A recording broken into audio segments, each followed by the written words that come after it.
Now, Autolite and its 60,000 dealers and service stations present Suspense.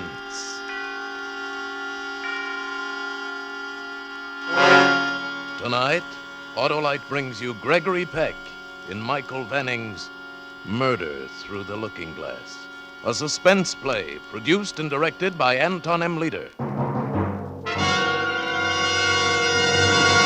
Friends, even a camel can't compete with an Autolite Stay Full battery because an Autolite Stay Full battery needs water only 3 times a year in normal car use. Yes, sir, that dandy, dynamic, dependable Autolite Stay Full battery has extra plates, too, for extra power, protected by fiberglass insulation for longer life and stronger life. Did I say longer life? Well, I meant it. An Autolite Stay Full battery has almost double the life of an ordinary battery. Why, in tests conducted, according to the Society of Automotive Engineers of Life Cycle Standards, Autolite Stay Full batteries give 70% longer average life than batteries without Stay Full features. So get wise, get Autolite. Remember, you're right with Autolite. And now, Autolite presents Gregory Peck in a tale well calculated to keep you in suspense.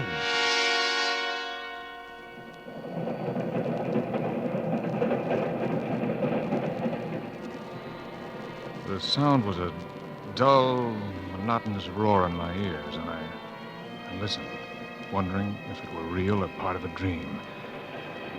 Suddenly, I was awake, and I knew that I was riding on a train. But where? I didn't remember getting on a train. I opened my eyes and saw that I was in the lounge car. There was only darkness through the window. A man sat across from me reading. There was a bridge game down the aisle. A porter serving drinks.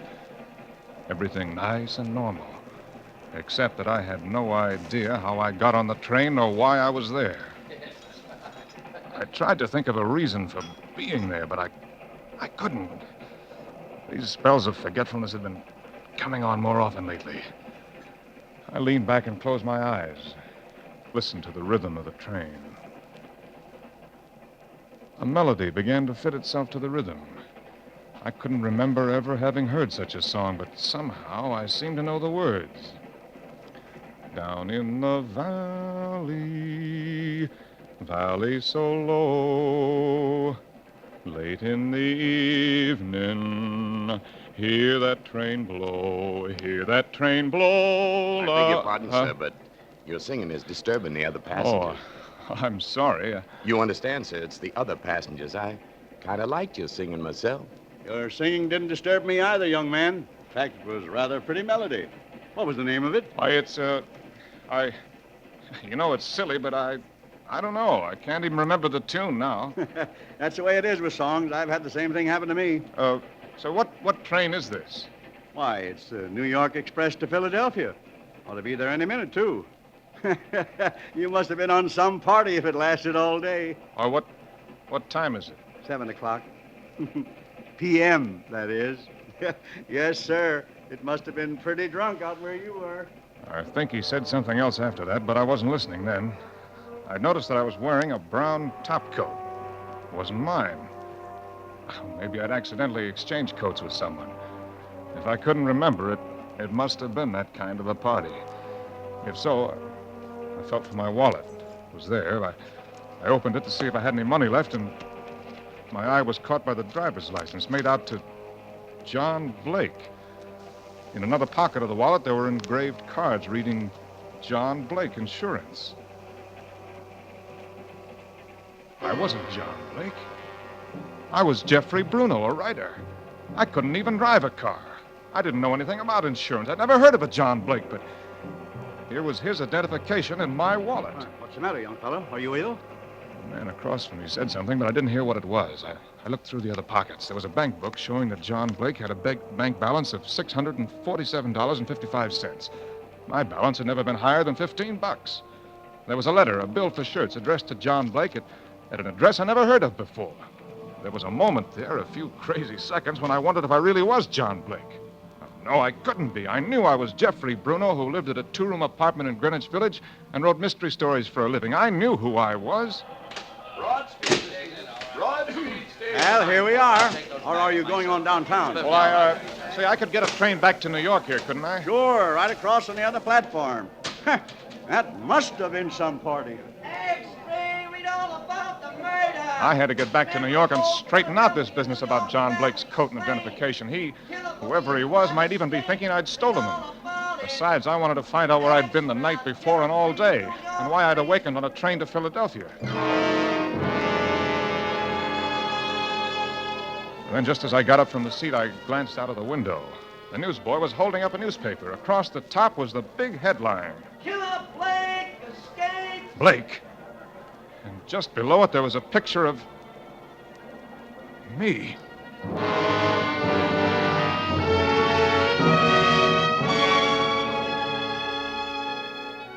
Pulling down my hat and turning up my coat collar, I managed to get on a New York train without anyone recognizing me. Then, fortunately, no one pays any attention to anyone else on New York subways. 2 blocks from my apartment house, I stopped at the corner stand to buy a newspaper. Oh, there you are, Mr. Bruno. Haven't seen you around for a couple days. Yeah, I've been busy. Hey, I saw your picture somewhere today. You got a story in one of the magazines, maybe? No. Well, good. Wait a minute. I'll remember where I saw your picture. I never forget a I've got to go now. You can tell me about it tomorrow. I had to get away before he remembered. I looked down and saw my picture on his papers. At home, there were a lot of letters in my box. Too many for just one delivery. When I got to the apartment, I looked at them. 2 of the letters had been postmarked in New York 3 days before. It doesn't take 3 days for letters to be delivered locally. Where had I been for 3 days? Who's there? Rosalie. Oh, Rosalie, just a minute. Hi, Jeff. I thought I heard someone in here. Oh, a friend of yours stopped by, but you weren't home. You ran into me on the stairs and asked if I lived here and then wanted me to give you a message. Burnett was his name. Bill, I think he said. Oh, yeah. Well, I'm glad you're here, Rosalie. Stay and talk to me. We can have some coffee or a drink. When did you say Bill was here? Yesterday morning. He said something about having had a date with you the night before, but you never showed up. Yesterday morning. Oh, yes. What's the matter, Jeff? Don't you feel well? Oh, sure. I feel fine. Rosalie, tell me, do I ever do anything out of the ordinary? I mean, have I ever seemed strange? You mean, are you... Well, you've always seemed very sane to me, if that's what you mean. In spite of your vanishing acts. My what? The times you disappear. You don't know? I'm sorry. Let me finish it for you. You mean the days when I've awakened thinking it was Tuesday, only it'd turn out to be Thursday. You mean I'd disappear for a couple of days, go somewhere else, become somebody else? Oh, I wouldn't have said anything, Jeff, but... Well, then why don't I remember? Oh, I've heard of people drawing blanks because they've had too much to drink, but now maybe it's something different. What is, Jeff? Well, I told her all about it. All I knew anyway. At first she was frightened, but then I guess she felt sorry for me and she got over it. Before Rosalie had always been just a beautiful, desirable girl. I'd had drinks with her a few times in her apartment and mine, but that was all. Oh, not that I hadn't wanted to take her out, but she was a model, and I was sure that she led a glamorous life with rich men begging to take her out. But now she didn't look as glamorous as she looked understanding. I needed that. For I was beginning to believe that the explanation of John Blake wasn't as simple as I first thought. I'm glad I came in, Jeff. You need someone. And it doesn't matter whether you're John Blake or not. Well, it matters to me. I know I'm Jeffrey Bruno and not some guy named John Blake. I can remember my whole life living on the farm, going to school, working on a newspaper, coming to New York. I can remember every minute of it. Every minute? No. No, not every minute. You know, Jeff, such things can happen. White-bearded old men with eyeglasses write books about such things. They've got a word for it. I can't pronounce it, but it means that you can be 2 people at one time and not know it. So maybe I'm John Blake, too. I was way ahead of you in thinking that. And if you are, that's a sickness. And people can get over being sick. Maybe you'll remember all the things John Blake did. I already know one thing he did. He killed someone. I don't know who or how, but John Blake, murdered someone. You brought a paper home. Why not see? Whatever happened, Jeff, we'll find a way to work it out. Thanks, Rosalie. Here it is. His name was Rufus Carrington. He was an old man and wealthy. I, John Blake, worked part-time for his nephew, Roger Gunn. Mm-hmm. There's money missing from the firm, and it's believed Rufus Carrington may have found out about it. I see. Roger Gunn arrived to see his uncle this morning and was told by the butler that the old man was in the study with an unknown caller. Roger Gunn was talking to the butler when they heard the old man cry out. He ran to the study and found him dead. Oh, how awful. Your nephew saw me, the killer, escaping and recognized him. Well, if I were John Blake, my other self didn't do things in a small way. Oh, don't, Jeff. I never wanted the things John Blake must have wanted. I never wanted riches, never thought of going into a business like insurance. I just can't understand this thing. They'll understand, Jeff. They have people who understand things like that. Rosalie, whatever happens, will you promise me that if you don't like Jeffrey Bruno, you'll like John Blake? But like one of us. It doesn't matter which one it is. I like you. Whichever one of them you are. You see, Rosalie, I'm innocent, even if John Blake isn't. I haven't murdered anyone. It was another part of me. But if I try to run away, they'll find me. They'll hurt me for what John Blake did. Where can I go? What can I do? You can go to the police and tell them the whole truth. Because, you see, they can't do anything to you. You're not responsible for what you did as John Blake. Yeah, maybe you're right. There's no point in running. Look, I know I have no right to ask it, but would you go with me, Rosalie? Of course I will, Jeff. It's like being haunted, knowing that somewhere inside of me there's another man, never knowing when I'll be him. Say, what if I turn into John Blake before we even get to the police?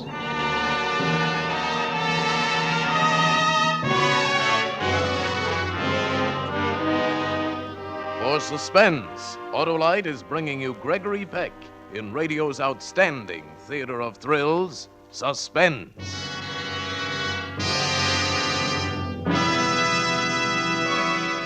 Say, Hap, the sound man and I have cooked up our own suspense show. Yeah, well, let's hear it. All right. Our hero, Jim Brown, is in a frantic rush to get to his office. He leaps into his car, tries to start it. Will it start? Won't it start? Will our hero get to his office in time to read his morning paper before his stenographer puts him to work? That's real suspense, Harlow. But I come along. I give him a hot tip on surefire starting. Get an Autolite Stay Full battery. And now this happens. There, you see what I mean? That Autolite Stay Full battery takes the suspense out of starting and puts it on CBS. Why, an Autolite Stay Full battery needs water only 3 times a year in normal car use. That liberal liquid libation practically eliminates one of the major causes of battery failure. Imagine an Autolite Stay Full battery needs water only 3 times a year in normal car use. An Autolite Stay Full battery has extra plates, too, for extra power. And fiberglass insulation adds months to the life of a battery. Money can't buy a better battery. So switch to Autolite. And now, Autolite brings back to our Hollywood soundstage Gregory Peck as Jeffrey in Murder Through the Looking Glass. A tale well calculated to keep you in suspense. Rosalie was right. I thought about it as we walked down the stairs. Well, they'd know what to do with a case like mine. They know that Jeffrey Bruno wasn't responsible for what John Blake did. Of course, they'd lock me up for my own good, and then they'd leave me in there. What's the matter, Jeff? Wait, Rosalie. You're right. I mustn't run away, but first, I've got to find out about the other me, about John Blake. All I know is that he murdered someone. I have to know other things about him, what he was really like. I understand, Jeff, but you mustn't do anything foolish. I have to know about my other life, what books I read, what kind of girls I liked. You can see that's important, can't you? Of course. Jeff, I just thought of something. I know a man, a psychiatrist. Maybe if I called him, you could see him tonight. He'd understand. Maybe he could tell you what to do. Will you talk to him? Well, I'll do anything that'll help me to understand what I was like when I was John Blake and why I was like that. I'll go in the drugstore here and call him. I'm sure he'll see you, and we'll do whatever he says.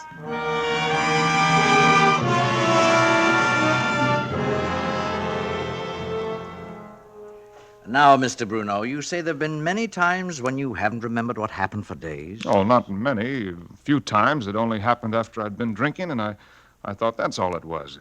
Until this. I see. It's a very interesting case. Well, what is it, Doctor?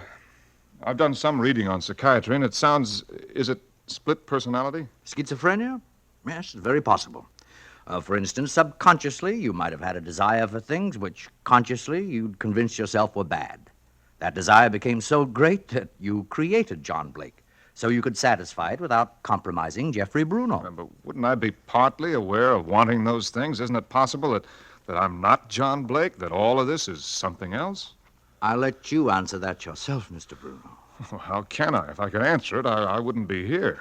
Mr. Bruno, do you honestly believe that there is a real person named John Blake, a person who looks exactly like you, a person whose coat and identification came accidentally into your possession? No, I guess I don't, but there must be another explanation. Well, the alternative would be to believe that someone is framing you. Do you believe that someone drugged you several times, or there'd be days you couldn't account for? That someone forged the papers of John Blake and planted them on you? Can you believe that someone planned to commit this murder months ago, rented an apartment in the name of John Blake, filled it with clothing in your size, put your photograph in the apartment? No, but... According to the newspaper story, the nephew of the murder victim was the only man to identify your picture. Therefore, he would have to have been the one to frame you. Well, this would imply that this Roger Gunn knew you and you knew him. Do you? No, I don't remember. Well, then can you believe that he was able to drug you, to know your clothes size, to get a photograph of you? I guess not. Besides, if he framed you, that implies he is the murderer. But that can't be, because according to the butler, the nephew was with him at the time the murder took place. You see, Mr. Bruno? I see. Well, what can I do, Doctor? Well, if this were not a murder case, the answer would be a simple one. I'd undertake to treat you. But as it is, I'm afraid I must suggest that you go to the police. Yeah, I suppose you're right. I'm sorry I wasn't able to help you, young man. If you'd only come to me sooner. Jeff, can you help him, Doctor? Under the circumstances, it's too late for me to do anything directly. I've advised Mr. Bruno to go to the police. Come on, Jeff. I'll go with you. All right. Oh, thank you, Doctor. Oh, not at all. Sorry, I can't do more. Good night. Good night. Good night. I'm sorry, Jeff, but they'll have to believe you. They can't make you suffer for what John Blake did. And then, when you're well... When I'm well? What? We'll see. Rosalie, there's one more thing I want to do before I go to the police. I want to see the apartment where I lived when I was John Blake. I still don't know what I was like when I was being him. Maybe if I can only see how I lived, it'll give me a clue.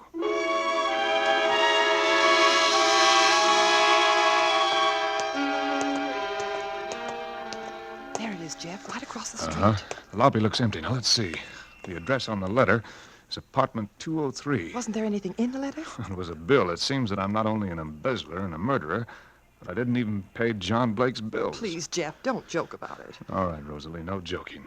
I don't think it's very funny either. Now, if I were John Blake, I ought to have a key to my own apartment. This must be it. I don't remember ever seeing it before, but the number 203 is stamped on it. Well, Rosalie, I'll stay here and warn you if the police come. Good luck, Jeff. the lobby was empty. I got on the self-service elevator, and I rode up to the second floor. It, too, was deserted, and I walked to the door of my apartment.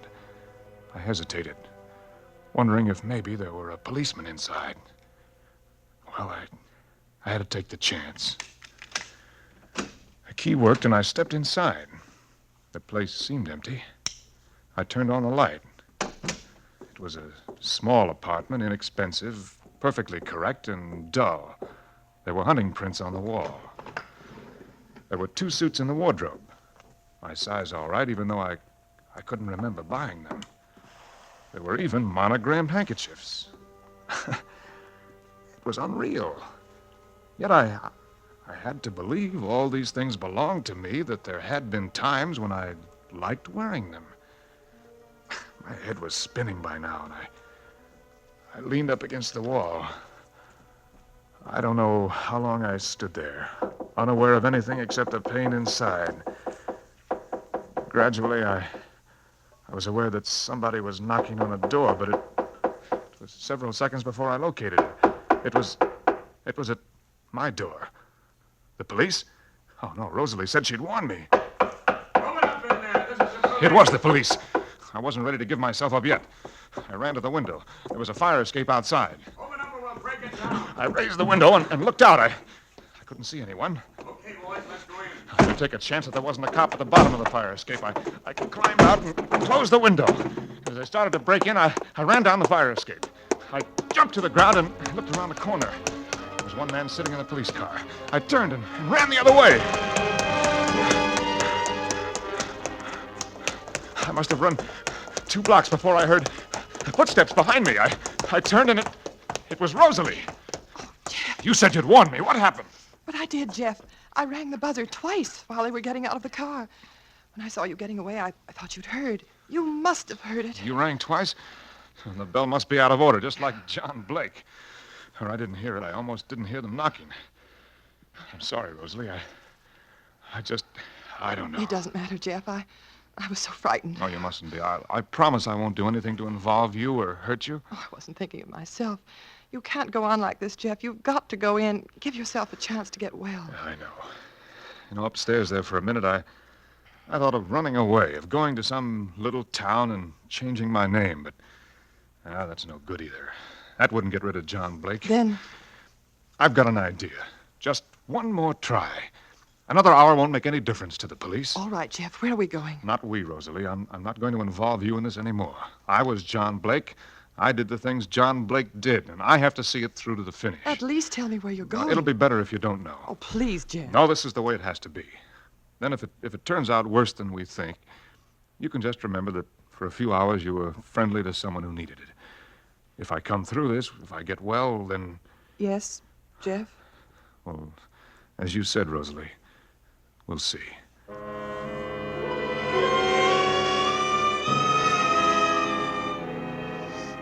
I put her in a cab and gave the driver the address in the village. Then I went to the place where I was afraid to go. Yet it was the one place I had to go. Yes, sir? Well, aren't you Mr. Carrington's butler? Yes, sir. Clark is the name, sir. I was in Mr. Carrington's service for 40 years. But why do you ask? Well, don't you recognize me? I don't believe so, sir. Of course, there were so many of you here today from the newspapers. But I was here even earlier. I'm John Blake. Oh, then you're the gentleman who murdered Mr. Carrington, according to the newspapers. Well, why do you say according to the newspapers? I don't believe you killed Mr. Carrington, sir. You don't? Why not? Why, he didn't even know you, sir. Well, maybe he only got acquainted with me this morning when I came to kill him.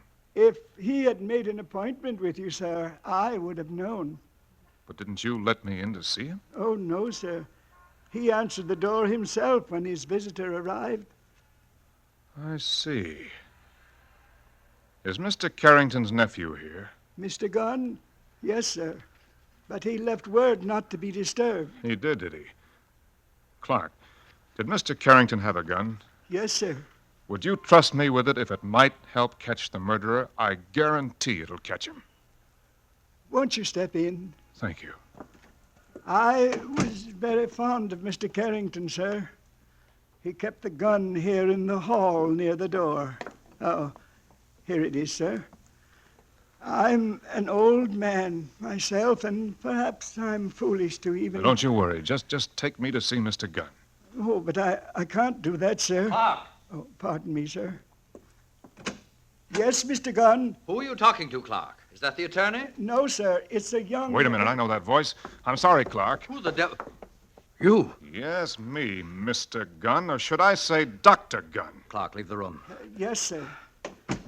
Well, this is all a terrible mistake. You bet it is. And I want to hear why the nephew of the man I'm supposed to have murdered is also the psychiatrist who convinced me I was crazy and ought to surrender to the police. Well, Don't move. Don't point that gun at me, please.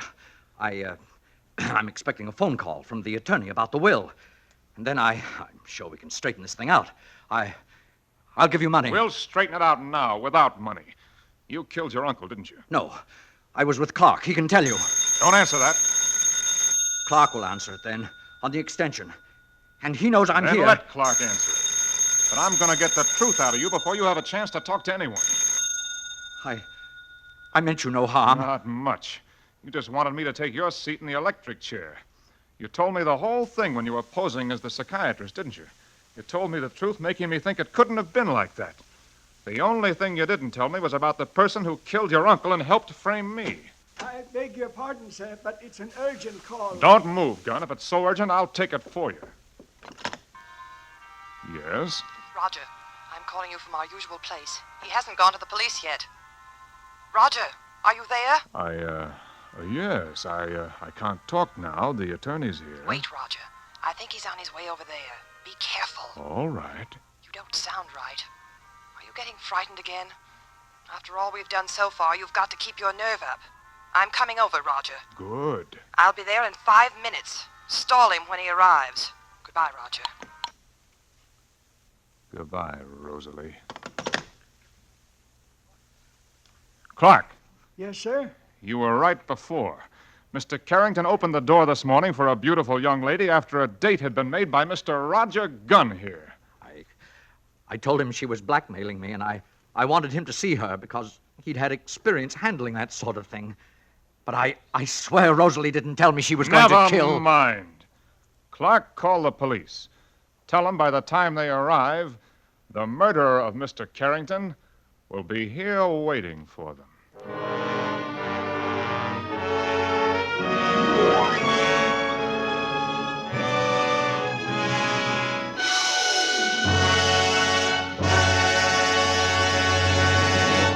Thank you, Gregory Peck, for a great suspense show. Say, Greg, while out driving one Sunday afternoon recently, I heard you on the Family Hour of Stars.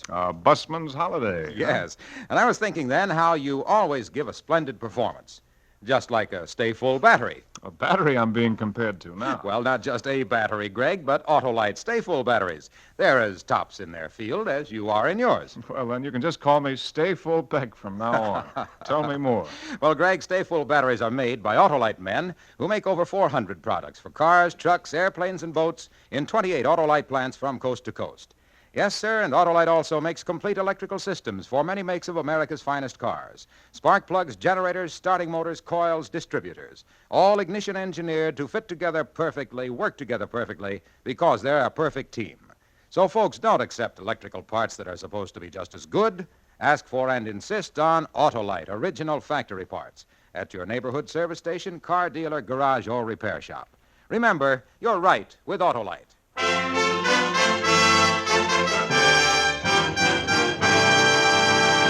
And now here again is Mr. Gregory Peck. Well, as usual, it's been great fun to do a suspense play. It's one of the programs that every actor in Hollywood most enjoys to appear on and to listen to.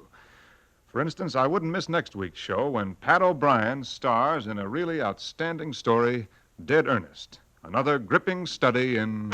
Suspense. Gregory Peck can currently be seen starring in the 20th Century Fox production Yellow Sky. Tonight's suspense story was by Michael Venning, whose books have also been written under the more familiar name of Craig Rice.